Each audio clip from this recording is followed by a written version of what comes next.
Welcome to the Daily Bolster. Each day we welcome transformational executives to share their real-world experiences and practical advice about scaling yourself, your team, and your business.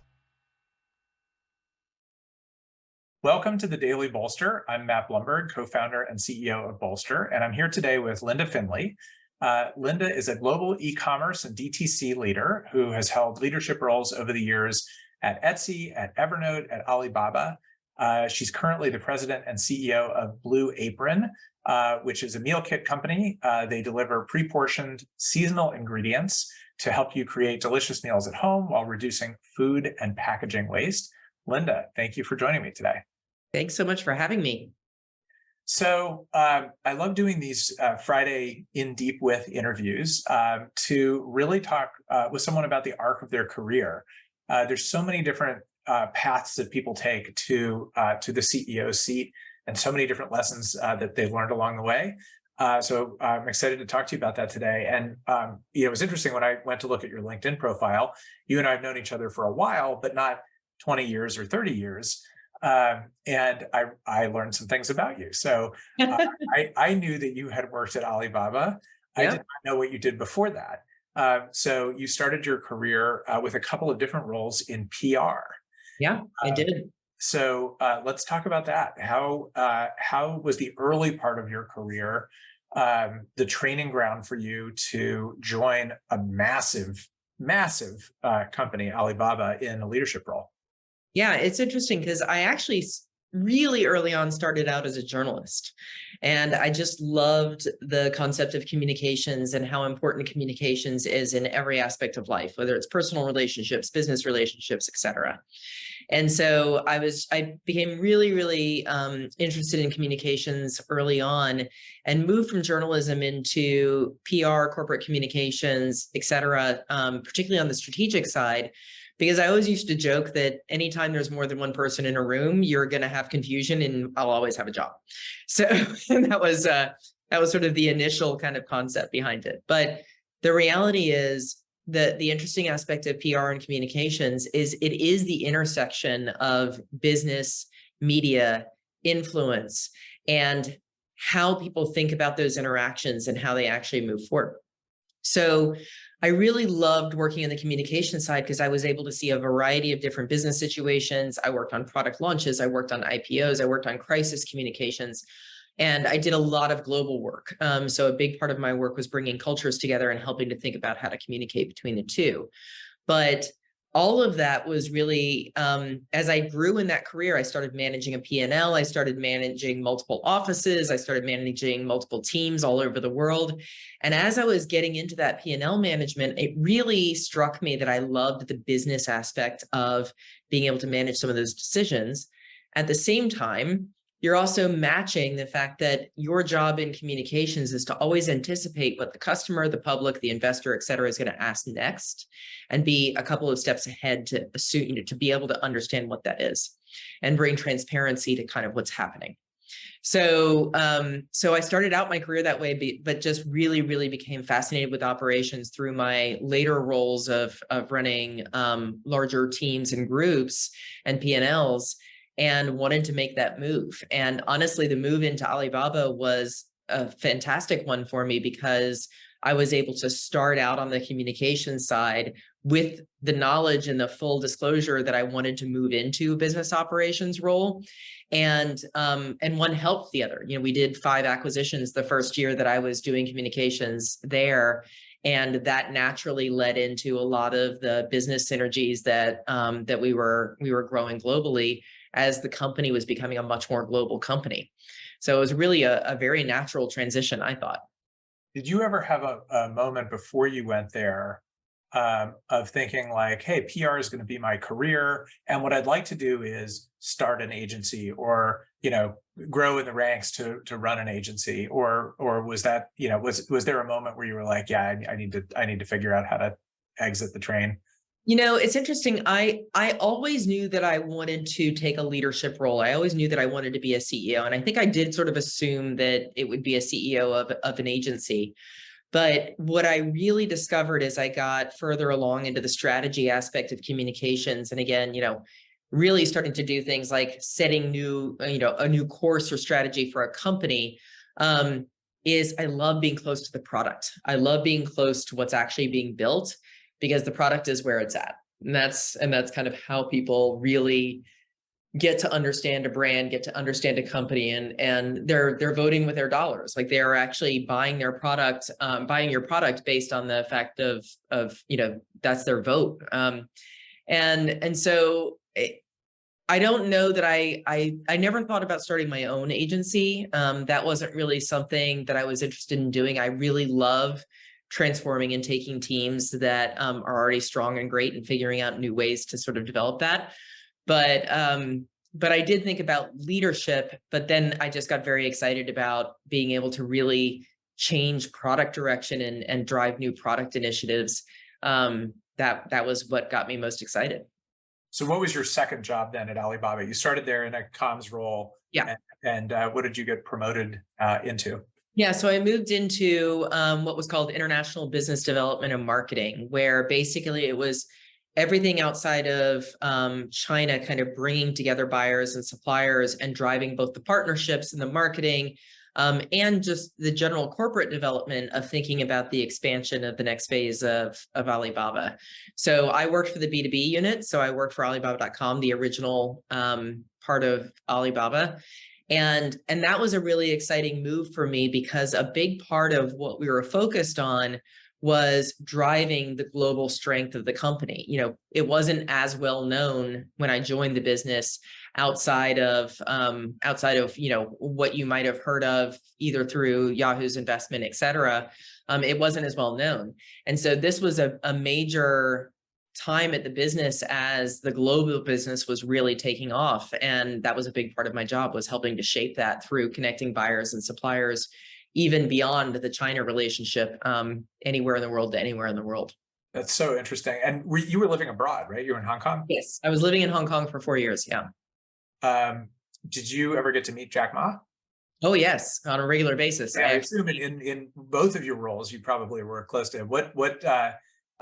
He's a business leader that I think everyone knows his name in the US, but people don't necessarily have his vibe the same way. Like, if you ask someone here, tell me 3 things about Steve Jobs, in business, in tech in the US, they'll give you a bunch of things. What is he like, and what was his kind of management style like? Yeah, I mean, incredibly innovative, incredibly calm, very, very focused on being able to think ahead of the curve, and really just extremely willing to take chances, but not in a bad way, in an extremely positive way, of really sort of seeing around the corner and saying, hey, I think we can do this. I think we can do that. But his sort of centering philosophy was prevalent throughout the entire company. It was very big on culture in the company, very big on bringing people together across Alibaba, very big on cross-training, very big on developing people within the organization. But yeah, I mean, an incredibly inspirational leader. And because of when I came into the company, I had the opportunity to work very closely with him. Yeah, it's always interesting to hear what people like that are actually like. Yeah. So what drove the move from Alibaba to Evernote, where you were the COO, and I'm guessing moving back from Hong Kong to California? Well, it was interesting because when I was moving back to the United States after 4 years, and had the opportunity to continue on with Alibaba, but the center of gravity, really for what I do, you have to be near headquarters. And so there was a lot of back and forth, and I will forever always be indebted to that company, and still love to go to the alumni events and everything else, because it really is almost like a university. Like, you're so connected to the people that you work with. But during the time that I was living in Hong Kong, I got to know Evernote through another friend who had introduced me to it, because that person knows that I'm an organizational freak, and I really like to have everything at my fingertips at all times. And so talk about having passion for your product, right? Exactly. And it was interesting because I hadn't heard of it at the time, but he was a power user of Evernote. He introduced me to it and also asked if I would be willing to talk to the CEO about expansion into Asia, China, Taiwan, Korea, et cetera. They were already incredibly well established in Japan, and very popular there, but just wanted to be able to give some casual advice. And so I did, but as part of it, again, being passionate about what I do, of course, I tried the product and immediately fell in love with it. It's an incredibly useful product. And it just, for somebody who doesn't like to have a lot of things and pieces of paper and stuff laying around, it was the perfect solution. And so I'd gotten to know the company, gotten to love the product. And when I was moving back to the United States, I actually reached out to the CEO at the time and said, hey, listen, I'm coming back to California, would love to just talk to you about what you're doing and would love to hear what you're working on and see if there's any way that I can help. And that's how I wound up at Evernote. It was immediately coming into a global role where I was able to bring some of that work that I had already done in Asia together with, the rest of the world. And what was the company kind of size, shape, stage when you got there? And actually, what is it today? I've just kind of lost track of it over time. Yeah, so it's about a 300 person company at the time that I was there. It was definitely in high growth mode. I joined when it was around 50 million users, and I left when it was 200 million users. So it scaled pretty quickly, mostly through the partnership side. Then there wasn't a huge amount of marketing in the business. It was a lot more on sort of carrier partnerships and some of the great work that the team was doing there. So yeah, I mean, it was a phenomenal experience. I think the thing that very few people know about Evernote was 80% of the user base was outside of the US. So you had a huge amount of work that you were doing across Japan, China, Brazil, Europe. It was just, on a plane all the time. And it was just a lot of fun. Really cool partnerships at that time. Evernote actually was recently acquired by an app development company. And so they're now taking it over and they're building it out, building some new features across that and a few other apps. But that's been a bunch of years since you left. Did the company continue its sort of path, independent, still founder led? No. No, again, it was acquired, I think 2 years ago now. Okay, right. Maybe last year. But yeah, it was acquired by an app development company that's really taken that piece over. But yeah, it's evolved quite a bit over the years, but I still talk to people every day who use it all the time for all of their notes. What was the best part about being a COO and the worst part about being a COO?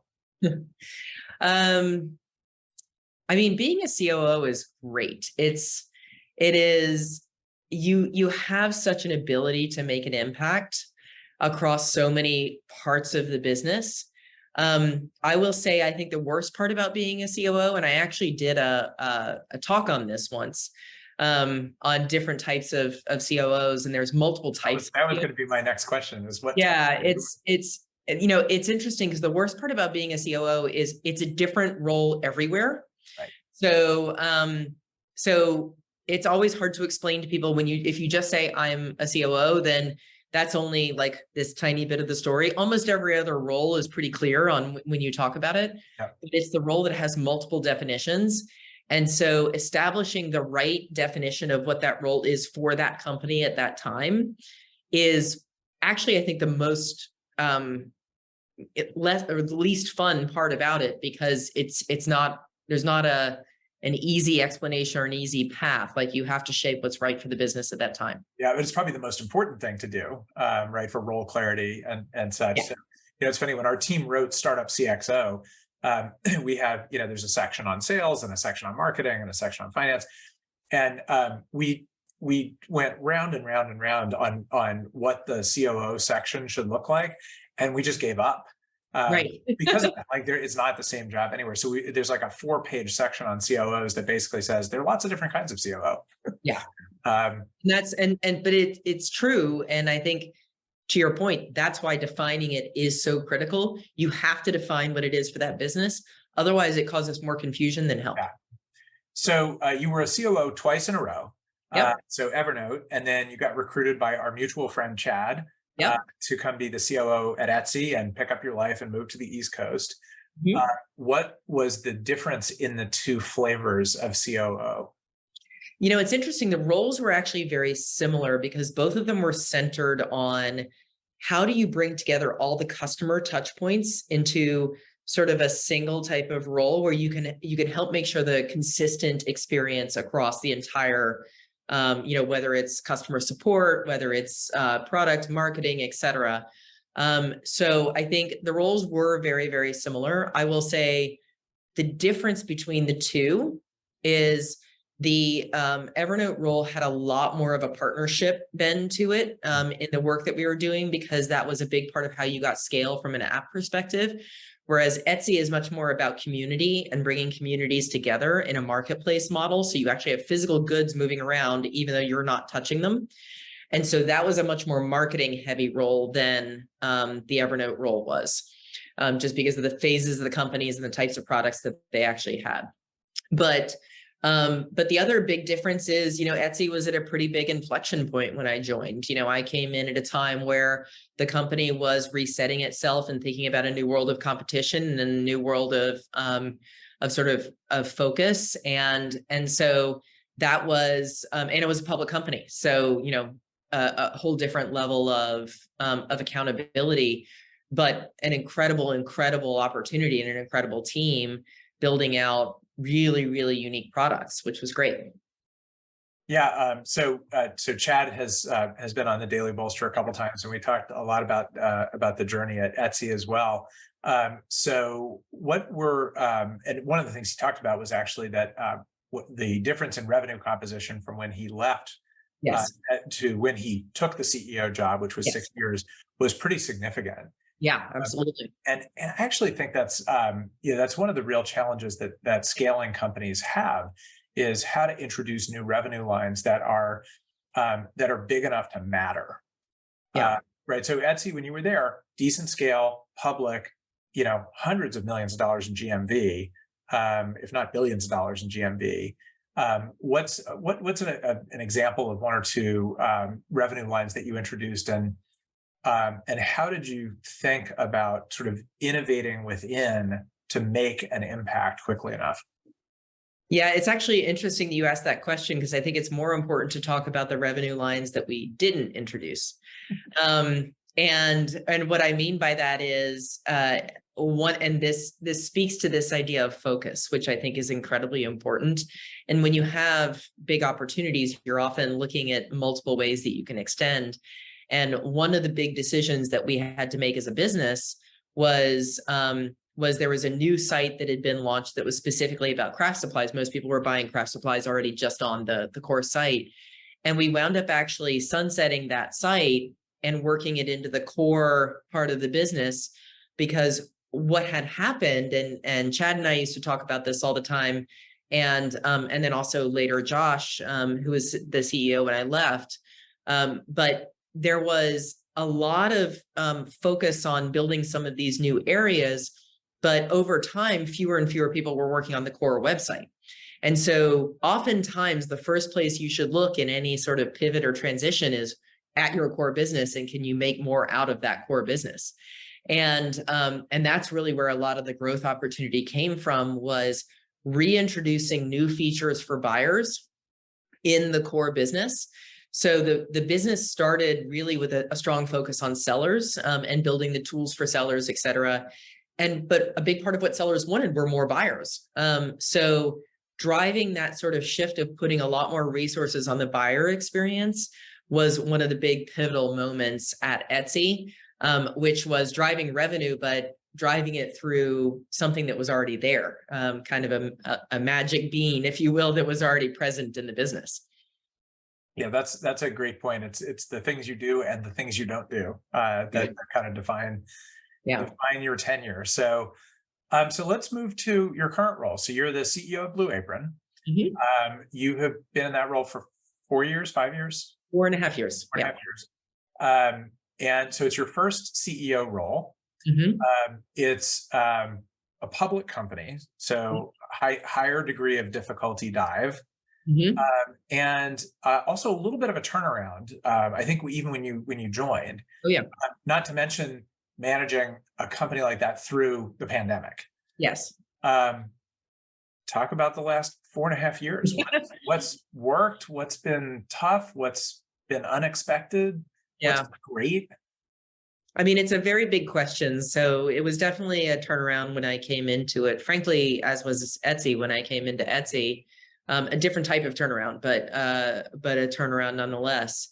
And I think a lot of what you sort of think about when you think about focus and when you think about building new products and engaging new customers has been really critical for the business to actually grow and have strength. But the reality is nobody expected COVID. And I think there's a little bit of an interesting challenge there because when I joined the business, I knew that we needed to build new products and we needed to increase variety and we needed to focus on the core. We needed to use what we already had because in the competitive landscape, variety and choice was really the way that you drove growth. So we leaned heavily into that, and it was incredibly successful in that we drove more product innovation or more product launches in 2020, which was the first year of COVID, than in any other year in the company's history. And then again in 2021. And this resulted over time by adding variety. When I started, there were about 17 choices, and now we're in the 80s in number of choices. And that's driven a significant increase in revenue per customer. So dramatically more revenue coming from each customer than before, in the range of 25 to 30% more revenue per customer on average over that tenure. And so that's been an incredible strength of the business. And so being able to launch that variety, particularly during COVID, I think has been important. On the flip side, I think the challenges have been ones that we've talked about publicly quite a bit. The company was very capital constrained and was managing, a significant amount of revenue, hundreds of millions of revenue on very little cash in the bank at any given time. And so you're trying to both lean in and grow the business at the same time you're trying to manage that cash. And then when COVID hit, everyone thinks that this is a massive opportunity, and it did drive demand for sure, but this is a physical product. You can't create it out of thin air, and it's packed and made by human beings who were dealing with the same challenges as the people who were staying home. So dealing with that, with the nuances of making sure everyone's staying safe, making sure you're still growing the product, making sure you're still growing the business, it's actually a really, really important balance. And we chose, given the capital constraints of the business, and given the fact that we needed to be competitive in the long run, not necessarily just in the short run, we chose to focus on continuing to expand the product set. And that's what's driven that revenue per customer and set us up with the ability to drive what I would say is an incredible, repeat rate. I talk about this on a regular basis of people thought of us in the beginning as a subscription business. But the reality is, like, you can skip anytime, you can do whatever you want to do. You don't have to buy a box every week. So we're actually more of an e-commerce business. And so we're going for AOV, we're going for repeat customers, we're going for engagement, we're going for average cart size, we're going for all of those traditional e-commerce metrics. And when you think about it in the scope of most e-commerce companies out there that might have 1 or 2 purchases a year, the reality is, we're looking at 5 a quarter, and the average order value of those is, above $70. So that's a very, very rich customer base. And now with the variety we have and some of the new products that we plan to introduce in the future, our hope is that we can capture even a larger TAM, building off of that choice that we had to make during a very difficult time during COVID. Yeah, I know. I remember some of your stories from COVID and just worrying about what was going on in your warehouse or whatever however you refer to it. Yeah. What are some of the challenges? So you have a workforce that's a little bit different than a lot of other tech companies, which is you have kind of the in-office workforce and then the I don't know how you refer to them, warehouse workforce or pick, pack and ship fulfillment workforce. Yeah. how have you kind of reconciled those two things, or how did you manage them the same way? Do you manage the two groups differently? Yeah. It's interesting because there's a benefit to it, because seeing the product end to end in the beginning was extremely helpful. But this is particularly timely from a question standpoint, because what we just actually executed was a very unique transaction about a month ago, where we actually sold the operational infrastructure of our business, so the fulfillment centers, to another company called Fresh Realm that does nothing but fulfillment and manufacturing of fresh foods.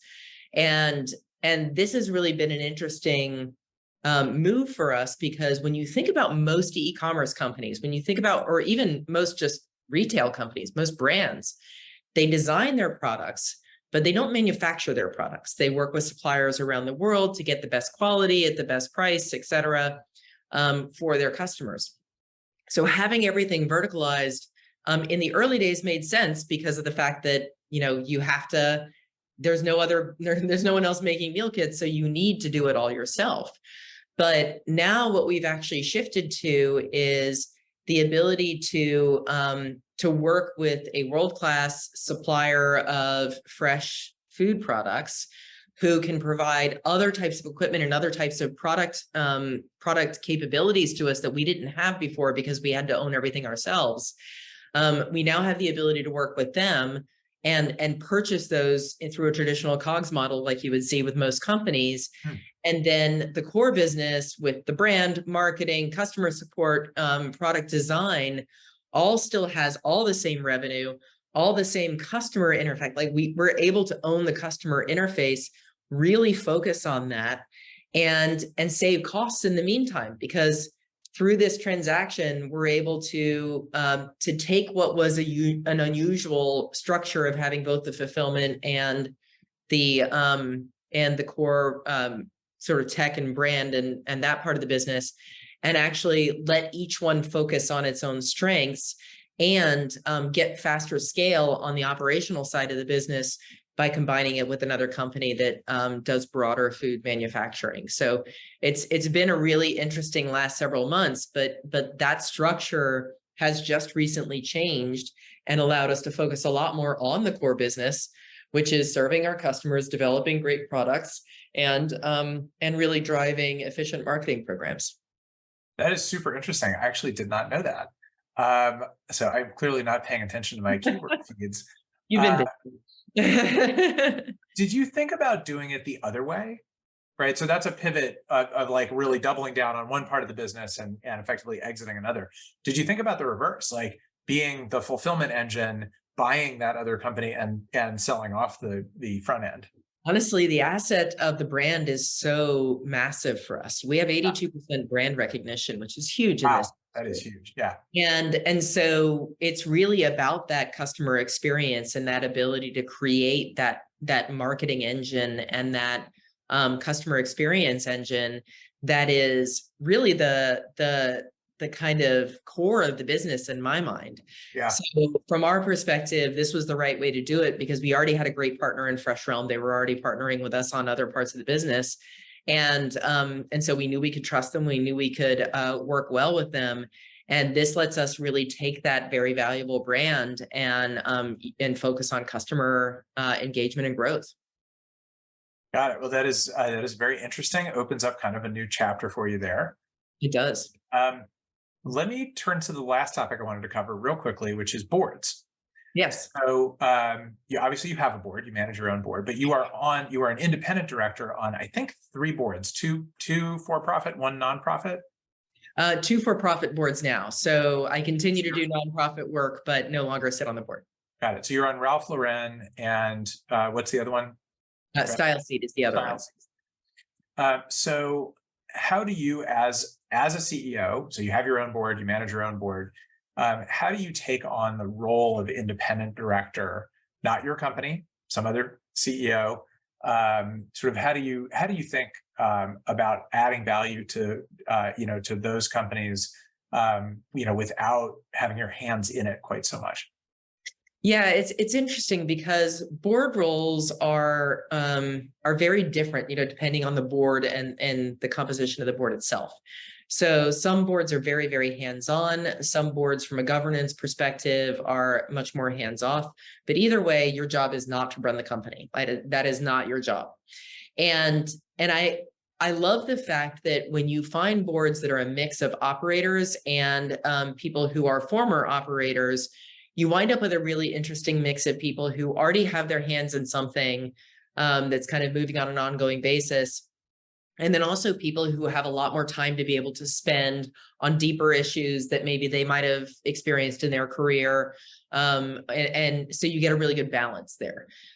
So for me, it's actually incredibly helpful to sit on these boards because one of them is a very large public company and the other one is a smaller, very agile, what I would call startup, even though it's been around for a period of time. And so you see all the different patterns and ways of working that different types of companies can go through. And then you can think about, how do I take these learnings as far as ways of working and approach back into my own board and my own job? But because I'm a current operator as well, we were just talking about going through the COVID time period, like the world has changed dramatically in the last 3 years. And so being able to bring real world current experience without necessarily interfering, but being able to say, okay, I've seen this, here's something we've done here, here's how we've pivoted in this direction, I think is actually very healthy from an overall mix perspective. But I always think the best board relationships are, you always want to make sure you can dedicate the right amount of time. So you never want to overfill yourself to the point that you can't do the real work that needs to be done on boards. But you also want to make sure that you can make it a truly symbiotic relationship. I get something out of being on the board as far as information I can take in and learnings that I can develop. And then hopefully I can make those companies a little bit better sharing the knowledge I have as a current operator. Yeah, I think it's a real best practice for CEOs to sit on someone else's board, at least one or two. And I'm the same way. I leave any board meeting of someone else's board with like a whole page full of notes of like things I need to go do differently. So it's also a very good reminder when people say, oh, you should really do it this way. You're like, I never want to say that to someone else because it's always hard to know what it's like to sit in the actual seat. Yeah, that's for sure. All right. Linda Findley, thank you so much for joining me today and chatting about your career. Good luck with the next chapter at Blue Apron. Thank you so much.